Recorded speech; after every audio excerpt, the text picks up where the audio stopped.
जय हिंद दोस्तों। SKS learning platform SLP में आपका एक बार फिर से स्वागत है। तो अब जिस क्वेश्चन की हम बात करने वाले हैं वो है order of appointment of consultant. तो ये क्वेश्चन आपका पेपर 2014 में आया था, एसओएलडीसी के नोटिक ड्राफ्टिंग पेपर में, यानी पेपर 3 में। और ये क्वेश्चन नंबर जो है आपका 2F है। तो क्वेश्चन क्या है वो देख लेते हैं। 25 मार्क्स का क्वेश्चन है, एक तो ये आपको ध्यान में रखना है। तो वेटेज इसकी ज़्यादा है, टाइम भी आपके पास ज़्यादा होगा इसको लिखने के लिए। तो क्वेश्चन क्या कहता है, ministry of information and broadcasting has decided to appoint Shri G M a retired director of ministry of finance department of expenditure as consultant to advise the ministry for further delegation of financial power under delegation of financial power rules DFPR to all heads of department in the ministry, attached and subordinate offices, statutory organization and corporations। तो यानी ministry of information और broadcasting ने decide किया कि Shri GM, जो कि ministry of finance से retired director हैं, उनको कंसल्टेंट के तौर पर रखा जाए। और उनका काम ये होगा कि जो फर्दर यानी डेलीगेशंस क्या हो सकती है फाइनेंशियल पावर की डीएफपीआर के अंडर। तो ये मोटा मोटा तौर पर ये क्वेश्चन कहता है। It has been decided that he will be paid monthly honorarium equivalent to his last pay drawn minus pension as per rule। तो रूल आपको पता होगा कि जनरल जो कंसल्टेंट के रिगार्डिंग जो गाइडलाइंस है वो डिपार्टमेंट ऑफ एक्सपेंडिचर ने इशू कर रखा है। और वो 2020 का जो है, देन 2020 का गाइडलाइंस है, और उसको फॉलो करके ये सब किया जाता है। तो उसके अंदर बेसिकली ये लिखा हुआ है कि इससे ज़्यादा सैलरी नहीं दी जा सकती, यानी जो लास्ट पे ड्रॉन है उसमें से पेंशन माइनस करके जो बचता है वही मैक्सिमम दिया जा सकता है, उसके इक्विवेलेंट दिया जा सकता है। तो ये चीज़ ही यहाँ पे भी उन्होंने भी यही बताया है। He has been asked to submit his recommendation in 3 months from the date of his joining. और उनको ये भी यानी बोला गया है कि 3 महीने के अंदर उनको रिकमेंडेशन देनी है। तो यहाँ पे लेकिन जो टेन्योर उसका होना चाहिए, यानी कितने पीरियड के लिए उसे कंसल्टेंट बनाया गया है, ये यहाँ पे क्लियर नहीं है। 3 महीने के अंदर रिकमेंडेशन देने का मतलब मेरे हिसाब से ये नहीं होता कि 3 महीने तक ही वो कंसल्टेंट रहेगा। तो इस वजह से जो मैंने ड्राफ्ट प्रिपेयर किया उसके अंदर उसका जो पीरियड है कंसल्टेंसी का, उसको मैंने ज़्यादा लेके बनाया है। लास्ट में कहता है कि ministry of information and broadcasting agreed to provide secretariat assistant. तो सेक्रेटेरियल असिस्टेंस यानी जो नीचे छोटा मोटा पीए असिस्टेंट क्लर्क वगैरह सब जो है वो उनको देने के लिए यहाँ पे लिखा भी जाएगा उस ऑर्डर ऑफ अपॉइंटमेंट के अंदर। ये इन्होंने इन्फॉर्मेशन बताई है। If he travels out of headquarter on any official assignment, he will be paid TADA as government approved rate। तो गवर्नमेंट अप्रूव के जो भी रेट्स हैं, अगर वो ऑफिशियल काम से उन्हें कहीं ट्रैवल करना पड़ता है तो उसके हिसाब से उन्हें TADA भी मिलेगा, ये भी बताया गया है। तो हमें क्या प्रिपेयर करना है, order of appointment of Shri GM as consultant बनाना है। तो इससे पहले कि हम ये ऑर्डर बनाएं, थोड़ा बहुत आपको बैकग्राउंड पता होना चाहिए कि कंसल्टेंट के लिए क्या क्या गाइडलाइंस हैं, क्या क्या चीज़ें होती हैं, तभी आप अच्छी तरह से समझ पाएंगे। ठीक है, तो मैं आपको पहले एक बारी गाइडलाइंस के बारे में बता देता हूँ। एक 13 अगस्त 2020 में जो डिपार्टमेंट ऑफ एक्सपेंडिचर है उसने एक ड्राफ्ट सर्कुलेट किया था, जब वो रेगुलेशंस या कंडीशंस या टर्म्स एंड कंडीशन बना रहे थे ये जो भी कंसल्टेंट रखना है उनके रिगार्डिंग। तो उनमें उन्होंने एक बहुत अच्छी बात जो है एक्सप्लेन की थी कि कंसल्टेंट किस तरीके से रखे जाते हैं। तो उसी का एक जो पैराग्राफ है, दोनों मैं कोट करना चाहूँगा। तो cases where contract appointment is made on nomination basis. तो नॉमिनेशन बेसिस पे, कॉन्ट्रैक्ट पे, यानी कॉन्ट्रैक्चुअल ये कंसल्टेंट किसको रखा जाता है। जनरली आप किसी को जानते हैं कि ऑलरेडी उसका पास सर्विस किस तरीके का था, वो जैसे यानी गवर्नमेंट सर्वेंट से जो है, गवर्नमेंट सर्वेंट जो रिटायर हो गया है, इस तरह के गवर्नमेंट सर्वेंट के लिए बाय नॉमिनेशन जो है जनरली रखा जा सकता है। तो उसके लिए कंडीशंस उन्होंने बताया कि क्या क्या होने चाहिए। तो बोला कि पहले तो such cases will cover appointment of a retired central government employ on contract basis including as consultants by way of nomination based on credential of past services. यानी नॉमिनेशन के बेसिस पे तभी रखा जा रहा है जब उसके पास सर्विस को वो जानते हैं, not through open market advertisement. तो वो ओपन मार्केट एडवर्टीजमेंट से यानी पूरा जनरल पब्लिक में से लोगों को नहीं बुला रहे हैं। तो वो क्या कर रहे हैं, जनरली उनको पता है कि ये रिटायर्ड गवर्नमेंट सर्वेंट है, उसकी पास सर्विस के बारे में गवर्नमेंट के पास होता ही है, उसके क्रीडेंशियल जो है पास के बहुत ही पुख्ता है या बहुत ही भरोसेमंद है। इस वजह से उसे नॉमिनेशन बेसिस पे यानी एक ऑफर दिया गया कि ये हमारी कंडीशंस है, इसके बेसिस पे हम ये रेम्युनरेशन या ये पे आपको देंगे जब आप कंसल्टेंट रहेंगे, और इतने पीरियड के लिए आपकी कंसल्टेंसी पीरियड रहेगा, और ये पॉलिसी जो है आपको फॉलो करनी पड़ेगी। अगर आप एग्री करते हैं तो हम आपको कंसल्टेंट रख सकते हैं। तो बेसिकली ये सब चीज़ें लिखी जाती है। तो यहाँ पे ये जो ड्राफ्ट था, ड्राफ्ट में हम सिर्फ देखिए ड्राफ्ट फाइनल जो है वो उसके अंदर आपका ये दिसंबर में हो गया था, लेकिन उसमें से ये बातें हटा दी गई थी। लेकिन ये समझने के लिए जो है कि किस तरीके से कंटेंट कंसल्टेंट जो है नॉमिनेट होते हैं या अपॉइंट होते हैं, उसके लिए ये बहुत ज़रूरी है। तो एक तरीका उन्होंने बताया कि जब आप नॉमिनेशन से ले रहे हैं, तो नॉमिनेशन से जब ले रहे हैं आप ओपन मार्केट से नहीं ले रहे हैं, तो वो रिटायर्ड गवर्नमेंट सर्वेंट जिनका क्रेडेंशियल इंपॉर्टेंट है और जो क्लियर है, उनको पास सर्विस के बेसिस पे आप नॉमिनेशन पे ले सकते हैं। तो उसके लिए उन्होंने सैलरी किस तरीके से रखी जाएगी, और जैसा कि अभी उसमें हमने भी देखा था, क्वेश्चन में भी यही दिया हुआ था कि उसकी सैलरी किस तरह से की जाएगी, जो भी उसने लास्ट पे ड्रॉ किए उसमें से माइनस पेंशन। तो इसको क्लियरली ये एग्जाम्पल से समझाया हुआ भी है, लेकिन हमारा ये डोमेन नहीं है, क्वेश्चन का डोमेन नहीं है। हम इसको ब्रॉडली, मैं आपको सिर्फ समझाने के पर्पज से कि थोड़ा थोड़ा आपको समझ में आ जाए बैकग्राउंड क्या है, और क्वेश्चन भी इस तरह से आपको अच्छी तरह समझ में आएगा, इसलिए मैं आपको बता रहा हूँ। सेकंड जो तरीका होता है इनको अपॉइंट करने का, वो होता है कि ओपन मार्केट बेसिस पे। तो जब ओपन मार्केट बेसिस पे इनको अपॉइंट किया जाता है तो उसके लिए रेगुलेट करने की जरूरत नहीं है इनको। उसके लिए ऑलरेडी जीएफआर के अंदर रूल 179 टू 196 के अंदर बता रखा है कि किस तरीके से वो रेगुलेट होंगे और उन कंडीशंस के हिसाब से उनको रेगुलेट किया जाएगा। तो ये ब्रॉडली दोनों में डिफरेंस है। ठीक है, तो ये आप जो है ऑनलाइन अवेलेबल है, ये आप गाइडलाइंस देख सकते हैं, और इसके अंदर आपको यानी समझ में आ जाएगा कि किस तरीके से दोनों कंसल्टेंट को अलग अलग बताया है कि जो नॉमिनेशन बेसिस पे हो रहे हैं और जिनको ओपन मार्केट से लिया जा रहा है। तो जो ओपन मार्केट से लिया जा रहा है उनके ऊपर जीएफआर के रूल्स लग रहे हैं और उसके बेसिस। तो यहाँ पे जो हमारा अपॉइंटमेंट कंसल्टेंट का हो रहा है वो नॉमिनेशन बेसिस पे हो रहा है।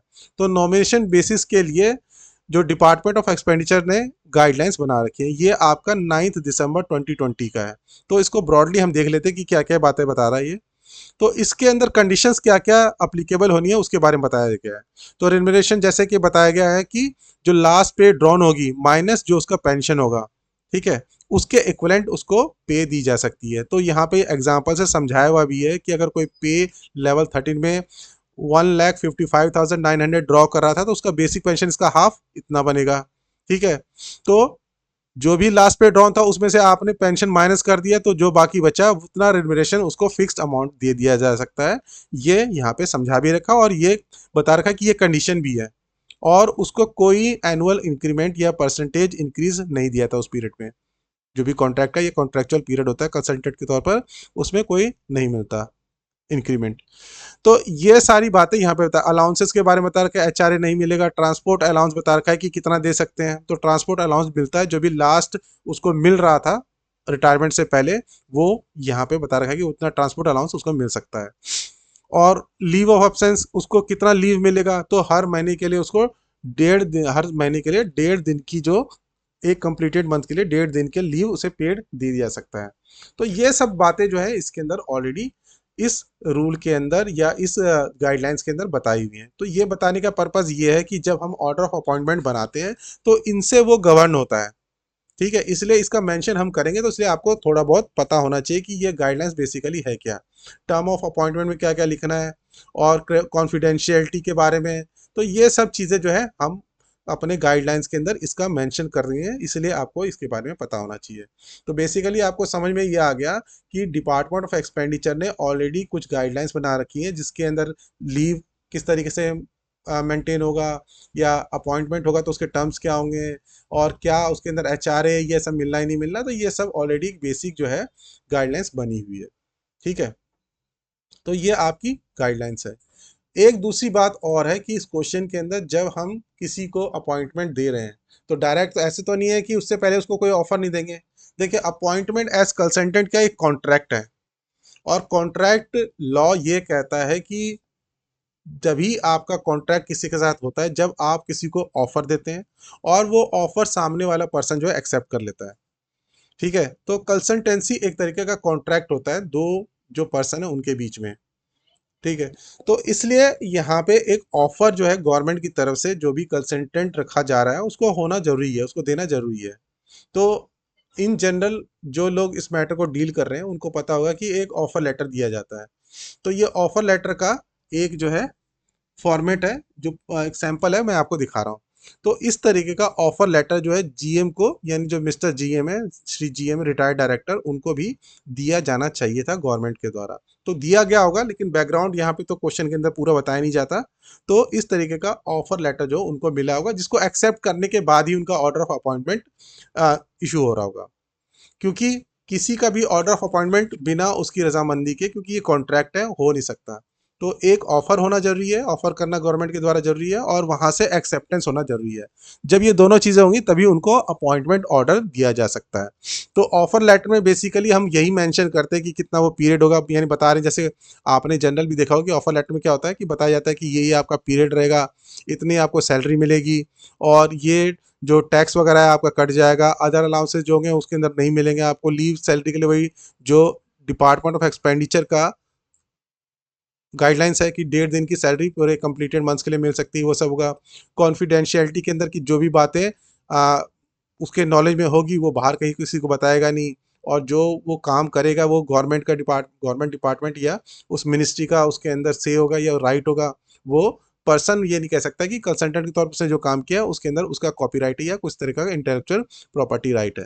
तो ये सब बातें जो है उसके ऑफर लेटर में हम बताते हैं कि ये कंडीशन आपको फॉलो करनी होगी, ये नोटिस पीरियड होगा, कन्फ्लिक्ट ऑफ इंटरेस्ट नहीं होना चाहिए, यानी आप यहाँ पे गवर्नमेंट में काम कर रहे हैं और हमारे अगेंस्ट जाके रिप्रेजेंट करने लग जाए, तो ये सब बातें नहीं होनी चाहिए। ये सब करते हुए हम उसको क्या करते हैं, एक ऑफर देते हैं कि अगर आप इसको एक्सेप्ट करते हो तो हम आपको एज कंसल्टेंट जो है रख सकते हैं। तो ये सारी बातें इस ऑफर लेटर के अंदर जो है बताया जाता है। तो ये एक तरीके से बेसिकली आपको बता दें कि ऑफर लेटर में होता क्या है।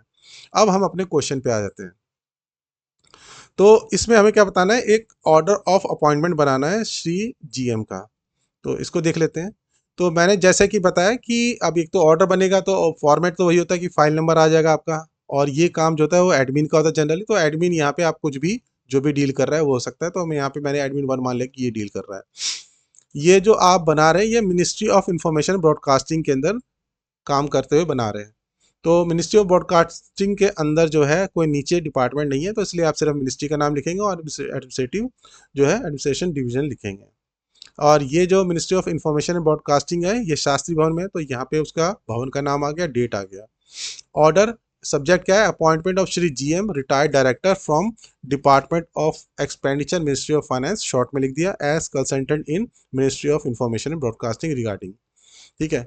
तो जब मैंने आपको बताया कि जब किसी का अपॉइंटमेंट होता है किसी कंसल्टेंट का, तो उसको एक ऑफर जाना जरूरी है। तो जो अपने ऑफर लेटर आपको दिखाया ये एज्यूम करके चल रहे हैं कि ये ऑफर लेटर उन पर्सन को जीएम को दिया गया था और उन्होंने उसको एक्सेप्ट किया।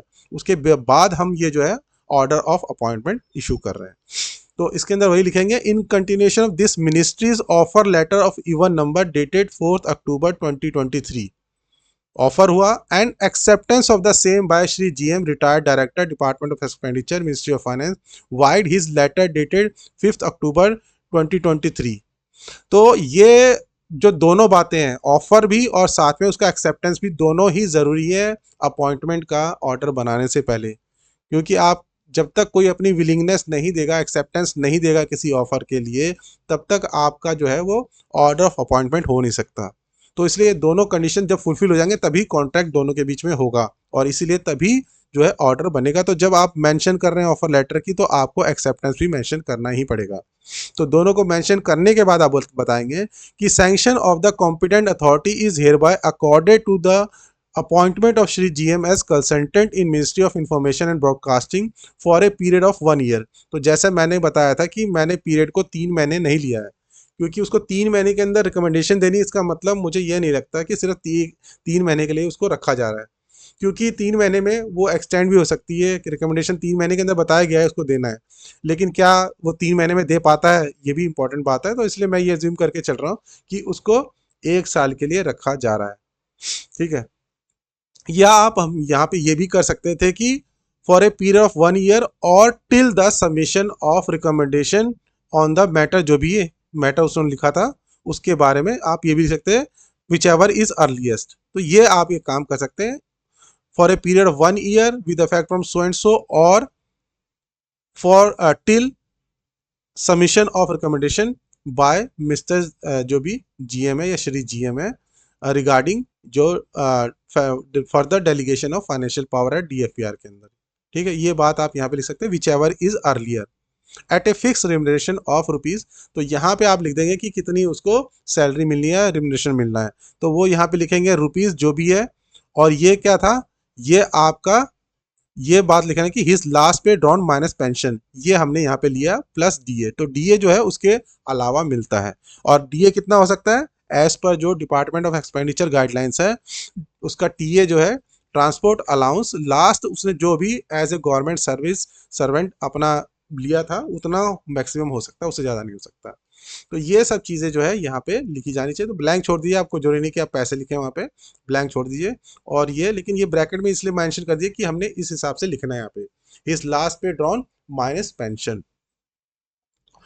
उसके बाद हम लिख देंगे कि उसका काम क्या करना है उसे, जब कंसल्टेंट उसमें सबसे पहले तो लिखते हैं कि उसका कितना पीरियड है और उसका क्या रिम्यूनरेशन है। उसके बाद लिखना है उसके अंदर कि क्या काम उसे करना है और कितने टाइम में उसको सबमिट करना है। तो वही चीज लिखी हमने कि Shri GM will advise the ministry for further delegation of financial power under delegation of financial power rules DFPR to all heads of department in the ministry attach and subordinate offices statutory organisation and corporation and submit his recommendation in 3 months from the date of his joining. तो ये question में ही दिया गया था कि क्या उसको काम करना है और उसे 3 महीने के अंदर अपनी रिकमेंडेशन देनी है, ये भी क्वेश्चन में ही दिया गया था, वही हमने लिखा है। He will also be provided secretariat assistance during the tenure as consultant. तो जब वो कंसल्टेंट रहेगा तो उस टाइम पे उसको सेक्रेटेरिएट जो असिस्टेंस देना है वो भी दिया जाएगा, ये भी हमने लिख दिया कि सेक्रेटेरियल असिस्टेंस को मिल रहा है। उसके बाद हम लिख देंगे बाकी जो नॉर्मल कंडीशंस हैं टीए डीए की, कि टीए डीए जो क्वेश्चन में दिया होता है कि टीए डीए मिलेगा अगर वो ऑफिशियली वो बाहर जाता है किसी असाइनमेंट पे, वो लिख दिया। और अदर्स टर्म्स एंड कंडीशंस, एक तो किसमें मेंशन था, उसके ऑफर लेटर में मेंशन था, उससे गवर्न होगा, क्योंकि सारी बातें तो यहाँ पे हम लिख नहीं रहे। ऑफर लेटर में जैसे कि इसके अलावा क्या था, ऑफर लेटर में उसका कॉन्फिडेंशियलिटी के ऊपर भी था, आईपीआर के ऊपर भी, इंटेलेक्चुअल प्रॉपर्टी के ऊपर था, कॉन्फ्लिक्ट के बारे में भी था कि कॉन्फ्लिक्ट ऑफ इंटरेस्ट नहीं होना चाहिए। तो वो सारी बातें तो हम यहाँ पे लिख नहीं सकते। तो सीधा हम ये कहेंगे कि जो बाकी इसके अलावा जो क्वेश्चन के अंदर टर्म्स एंड कंडीशन दी गई थी वो तो हमने सारी मेंशन कर दी, लेकिन उसके अलावा जो बाकी बच गई वो किससे गवर्न होगा, एक तो ऑफर लेटर के थ्रू गवर्न होगा, और दूसरा जो डिपार्टमेंट ऑफ एक्सपेंडिचर का ओएम है उसके थ्रू गवर्न होगा। तो ये दोनों चीजें हमने यहाँ पे लिख दी अगले में। The other terms and condition of appointment of Shri GM as consultant will be governed by the conditions mentioned in the offer letter dated 4 October 2023, जो कि हमने इसका ऑफर लेटर मैंने दिखा था example, and department of expenditure O M, जो कि मैंने गाइडलाइंस बताई थी कि ये गाइडलाइंस जो है 9 दिसंबर 2020 की है, जिससे इन जनरल सारे ही कंसल्टेंट के अपॉइंटमेंट गवर्न होते हैं। ठीक है, तो लास्ट में 2 पैराग्राफ जो हमें बनाने होते हैं, एक तो ये बनाना होता है कि एक्सपेंडिचर कहाँ से मैट होगा, और दूसरा कि अप्रूवल किस किस की है। तो expenditure will be met from the funds allocated under the major head, यहाँ पे मेजर हेड डैश कर दो आप, सेक्रेटरी सोशल सर्विसेज डैश कर दो, क्योंकि ये सारा आपका डीडीजी में लिखा होता है। ठीक है, तो डीडीजी अगर आप खोल के देखेंगे तो वहां से मैंने देख के ये एग्जैक्ट लिख भी दिया है कि ministry of information and broadcasting के अंदर जो प्रोफेशनल सर्विसेज है वो किस डिमांड के अंदर है और किस किस मेजर हेड, माइनर हेड और सब हेड में है, वो सारा मैंने देख के यहाँ पे एग्जैक्ट लिख दिया है। तो ये हाइपोथेटिकल नहीं है, एग्जैक्ट लिखा हुआ है, अगर आप चाहें तो वहाँ पे देख के लिख सकते हैं। लेकिन क्वेश्चन के अंदर बात ये है कि जब एग्जाम में आप बैठेंगे तो आपको नहीं पता होगा, तो सिर्फ आप क्या करेंगे, एक ढांचा बना देंगे कि major head dash secretarial social services dash secretariat dash ministry of broadcasting, उसका डिमांड नंबर डैश, और इस तरीके से आप लिख सकते हैं फॉर द फाइनेंशियल ईयर 2023, क्योंकि कोई आज अपॉइंट होगा तो वो 23-24 दोनों जो प्रॉपर फाइनेंशियल ईयर है उसका ये होगा, तो इसलिए उसके तहत जो भी डिमांड वगैरह है ये सब इसमें बेसिकली लिखा जाता है यहाँ पे इस पैरा में। और लास्ट में हम लिख देते हैं कि इसका अप्रूवल किसका है, तो इस चीज के लिए अप्रूवल सेक्रेटरी का है, wide note dated number this dated this and conquered by the IFD. तो आईएफडी का भी दोनों का अप्रूवल लेते हैं हम, बाय दिस और this in file number so and सो। तो ये आपका ब्लैंक करके ऐसे ही छोड़ के वहां पे जरूरत नहीं है आपको कुछ लिखने के लिए, ऐसे लिख देंगे तो भी चल जाएगा। और लास्ट में अंडर सेक्रेटरी के बिहाफ पे आपने ये बना दिया, तो ये सारी नॉर्मल चीज़ें हैं।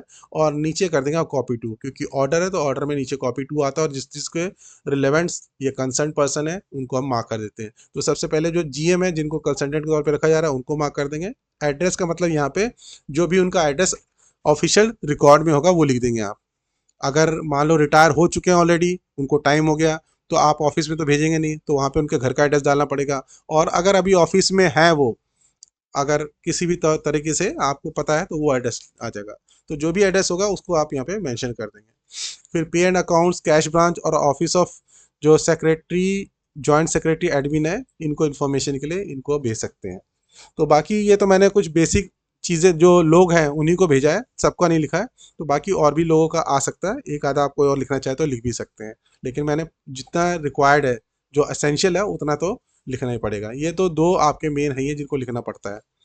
ठीक है। तो इस तरीके से जो है आप ये ऑर्डर अपॉइंटमेंट का बना सकते थे, गवर्नमेंट में कंसल्टेंट किसी को रख रहे हैं रिटायर्ड पर्सन को, तो ठीक है।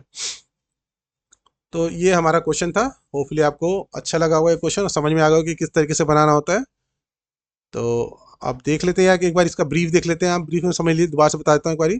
कि सबसे पहले आपने ये बताया कि उन्होंने ऑफर को एक्सेप्ट किया है, और एक्सेप्ट करने के बाद सैंक्शन मिल रहा है कॉम्पिटेंट अथॉरिटी का। फिर आपने बता दिया कि वो क्या क्या काम उन्हें करना है और रिकमेंडेशन कितने महीने के अंदर देनी है। फिर आपने बता दिया कि टीएडी उनको ऑफिशियल असाइनमेंट होगा तो मिलेगा। फिर बाकी टर्म्स एंड कंडीशन के लिए आप सिर्फ सिंपली मेंशन कर देंगे कि जो भी ऑफर लेटर था और डिपार्टमेंट एक्सपेंडिचर का ओएम था उससे गवर्न होगा, एक्सपेंडिचर किससे मैट होगा, और साथ में अप्रूवल किसका है। तो ये जो 6 पॉइंट है, ये आपको वहाँ पे बेसिकली लिखने होंगे। ठीक है। तो इस तरीके से ये क्वेश्चन आप अटेम्प्ट कर सकते थे। तो अगले वीडियो के अंदर आपके लिए एक और नया जो है मॉडल आंसर लेके आएंगे। तब तक के लिए धन्यवाद। Thank you very much. जय हिंद।